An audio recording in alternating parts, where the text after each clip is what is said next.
Sebelum dimulai, jika kalian ingin join grup Telegram bisa cek di deskripsi video ini. Kalian akan mendapatkan Outlook secara gratis. Nah, di konten kali ini gue bakal bongkar strategi para pemain besar, kita sebut saya institusi besar lah ya. Smart money. Dari akumulasi diam-diam, manipulasi brutal, hingga ke distribusi cerdas atau yang bisa disebut dengan konsep AMD. Nah, kalau lu pernah ngerasa market kayak jebakan, so mungkin lu memang lagi gelibas sama smart money tadi. Nah, so langsung aja kita ke kontennya. Yuk kita bahas. Kita udah masuk ke pembahasan ya, segmen pembahasan. Nah, mungkin kalian udah familiar tentang konsep ini ya, atau yang udah belajar atau banyak di forex atau teknikal, dan mungkin buat kalian yang baru, sini gue kenalin. Jadi ini adalah suatu konsep yang diajarkan di technical analysis, yaitu singkat saja AMD. Nah, ini ada lumrah ya. Jadi AMD adalah akumulasi, manipulasi, dan satu lagi distribusi. Dan sebenarnya di sini hampir yang biasa gue gunakan untuk trade seperti ini. Gue biasa lihat akumulasi, manipulasi, dan distribusi. Jadi di sini udah ada gambaran nih, gue gambarin di apa yang disebut fase akumulasi. Nah, fase akumulasi tersebut nih, kalau kalian chart, lihat panah ya, warna hitam nih, hitam, merah, hijau, itu kan beda-beda tuh. Yang hitam ini adalah fase akumulasi. Kalau kalian tahu konsolidasi, nah itu sebenarnya nggak ada bedanya ya guys tentang akumulasi tersebut. Tapi kita harus tahu konsolidasi itu untuk apa gitu. Apakah konsolidasi nanti untuk kita ke level resisten atau support dan lain-lain. Nah, contoh di sini akumulasi di sini digunain untuk bisa manipulasi proses ke key level resisten. Oke. Jadi inilah proses manipulasinya. Gampang seperti itu. Jadi ketika kalian melihat fast breakout, fast breakdown, nah itu adalah part of manipulation. Oke. Nah, kalau udah nyentuh nih ya level resisten tertentu, dia bakal ini gerakannya sebenarnya kayak kenceng banget, keluar gitu. Nah, inilah yang disebut dengan fase distribusi. Siklus seperti itu, dan kasusnya ketika ini kan kasus bear ya. Kalau kasus bullish ya sama aja. Ada fase akumulasi dulu, terus mati kayak gini, tiba-tiba ke atas gitu. Dan ini disebut dengan liquidity sweep dan lain-lain. Sebenarnya same konsep, cuman namanya saja yang agak berbeda. Tapi yang penting kalian harus perlu tahu dulu adalah konsep dasar itu. Jadi ketika akumulasi terjadi, sometimes kita akan mendapatkan manipulasi untuk mendapatkan untuk key level resisten atau key level lainnya. Mungkin di sini ada resisten kuat dan lain-lain. Baru ketika itu reject dan kembali ke range akumulasi ini, kalian bisa identifikasi itu sebagai false breakout. Oke. Nah, sehingga ke distribusi. Nah, gimana nyatanya di chart? Sebenarnya nggak segampang yang gue bikin yang panah-panah seperti ini, tapi saya gue jelasin di bagian chartnya, khususnya trade gue di 28 Mei. Sorry, 28 ya? Iya, 28 Mei 2025 di gold hari itu. So, let's go. Bagian chart nih. So, ini adalah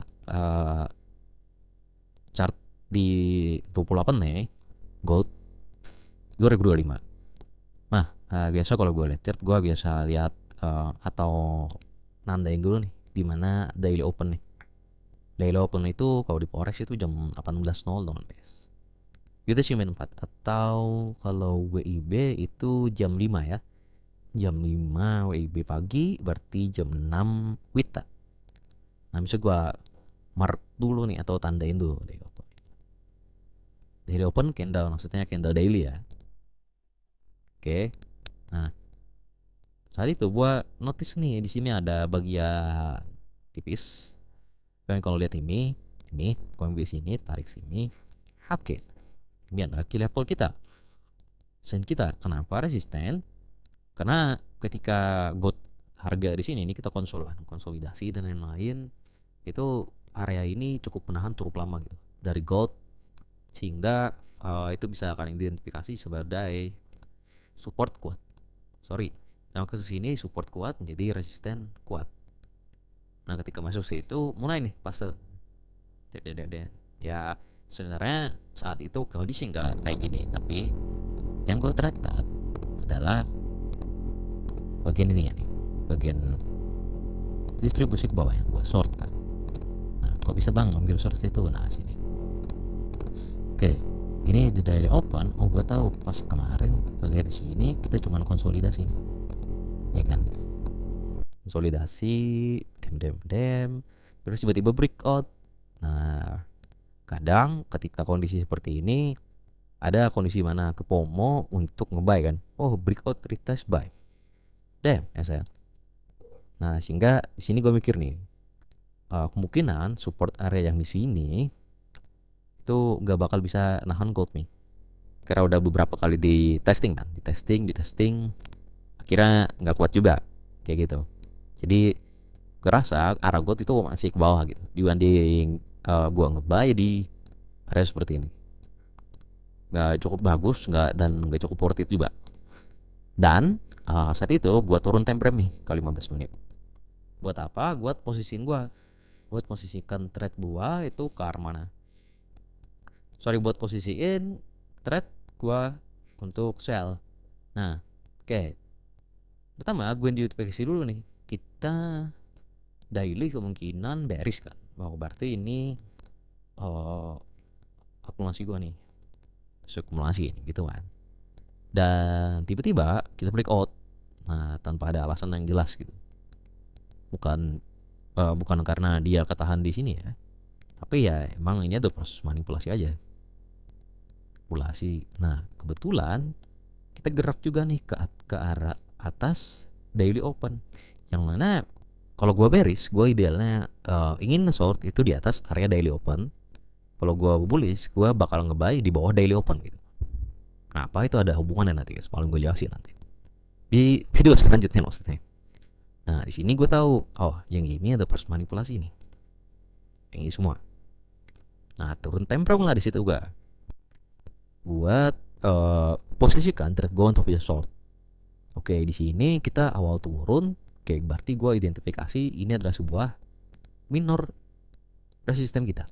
Sama hal yang ketika gue lakukan di time frame H1 dan lebih besar tadi, gue lakukan juga di time frame 15. Oke kan, ini resisten. Aku mau lihat dulu nih reaksinya kalau kepentok ini gimana gitu kan.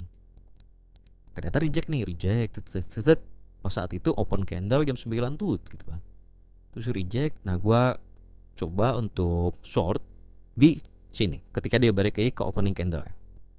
Gue taruh SL di atas resisten, dan sini gue trade kan sampai liquidity-nya di sini. Nah ini kebetulan saat itu di sesi Asia guys, jadi gue mark out ini low Asia gitu. Nah, itu ada hubungannya per sesi. Nah di sini ada trade gue untuk setup tersebut. Nah bukti trade-nya mana nanti gue bakal masukin di video ini gitu. Terus nah sebenarnya sesimpel itu guys, gue lihat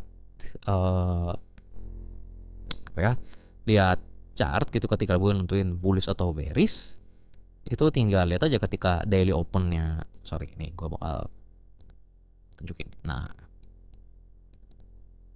ini gue atur dulu 2.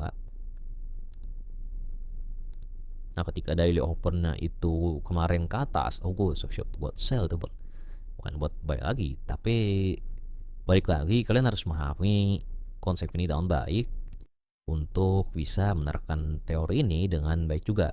Cuma kalau kalian nggak paham basicnya terlebih dahulu kayak support resisten ini, tapi langsung ingin memanfaatkan memanfaatkan teori seperti ini, agak kurang make sense aja menurut gue.